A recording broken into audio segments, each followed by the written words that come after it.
In these crazy times, when Russia is threatening a nuclear strike, Iran is up in flames over the hijab issue, and closer home, the old family loyalist Gehlot has betrayed the Gandhis, should we even talk about or deal with Bollywood fluff?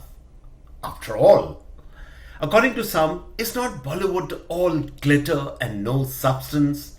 A cottage industry of vested interests? Or even the exaggerated idea that Bollywood is a vast Karan Johar set where everyone is singing and dancing, all closely related to each other, everyone tripping over themselves to Hail Caesar, the one and only Karan Johar. Is that not what Bollywood is all about? So, why in the blazes should we bother with it, scan it closely for serious discussion? Why bother to talk of nepotism when we all know that from the audition queue to the opening shot of a new film, family names belonging to the right kind of family get preference or end up as the only choice? We all know that, and yet we must discuss nepotism in Bollywood because, believe it or not, the commodity that is Bollywood is the single biggest unifying glue that binds Indians at home and abroad in so many ways. Bollywood is also the most easily recognizable, most easy to understand and absorb, and perhaps the biggest influencer as an export commodity to the vast Indian diaspora abroad. And imagine if the messaging of Bollywood is contrary to the average Indian's interest or is inimical to the country, what kind of havoc it can cause and spread at home and abroad. And if you think I'm exaggerating, then think again. Take your mind back to the wide influence of Hollywood, both pre-war and post-Second World War, in spreading American culture all over the globe.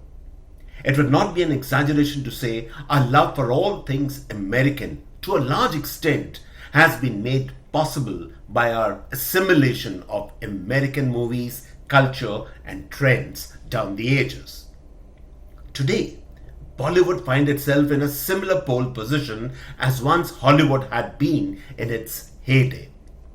Its influence is far and wide, and it comes as no surprise to me that even in places like Germany, I meet people who, when meeting an Indian, spread their arms wide and say dreamily, Shah Rukh Khan.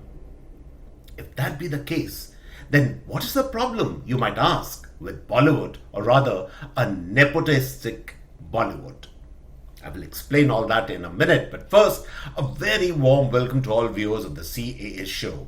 CAA, as all of you know, is Conversations and Analysis, and my name is Juggi Bhasin. To join our show, press the big red subscriber button on your screen, and subscription is of course completely free. Nepotistic Bollywood is a big problem because it concentrates resources, products, and profits within a small group of people and encourages cartelization.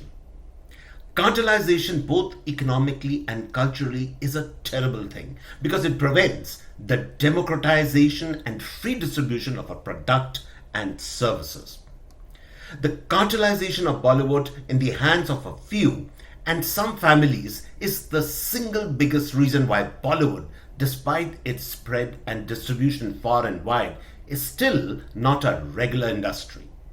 And that is a big problem because, forget the top stars for a moment, an irregular or a cottage industry or setup provides no protection to the hundreds and thousands of studio hands, camera operators, technical and non-technical staff. Payments and security are all ad hoc and completely dependent on the whims and fancies of the producers. Some producers even go to the extent of releasing salaries and payments only if the film is successful. All talk of OTT platforms and the corporatization of Bollywood and contracts is a sideshow. The real show is run by a handful of powerful producers who in recent years have also become distributors and now have tied up with the multiplexes for exhibition and telecast rights. In simple terms, these few producers have all their fingers in the same pie. With all resources channeled to a few, the next step is to set up a star system and talent pool of actors and actresses drawn only from within their families or those of close friends. In regular industries, there is a regulator that monitors flow of resources, monopolization and exploitation of resources and talent. But not so in Bollywood. The nepotism continues unchecked. And when that happens, all kinds of corrupt and even dangerous influences worm their way in. So, in the 90s, the underworld in Dubai and Mumbai pumped in money in films to create a Hawala route, and many of the films of that time were made by the mob's favorite producers and directors. It created the Dawoodization of Bollywood, as it were. And along with this Dawoodization came the era of Bhaigiri, where communal overtones, religious polarizing scripts were written, and the innocence of Bollywood was lost forever. Today, some of those influences might have waned, but the cartelization of Bollywood has continued unabated. All resources end up in the hands of a few. And a few, as opposed to many, are always vulnerable to dangerous influences, whether from home or abroad. Bollywood today is vertically split between anti-Modi and pro-Modi camps, and this unfortunate development is a direct result of the cartelization of Bollywood. In such a scenario, the truth becomes the first casualty. I will end this episode by giving you a striking example. No one can with any authority say that the recently released film Brahmastra was a hit or a super duper flop. And the reason for that is, if you believe one version going around, then the cinema halls were empty, but the bookings were houseful. Now, how could that be? Did the producer, who is also the distributor and in part the exhibitor, pump in exorbitant amounts of money in what are called free corporate shows to make the film a manufactured hit?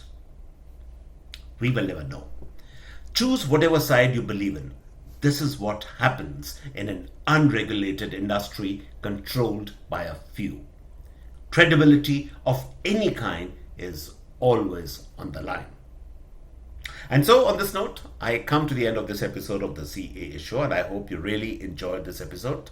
This episode comes from a very, very rainy Miami.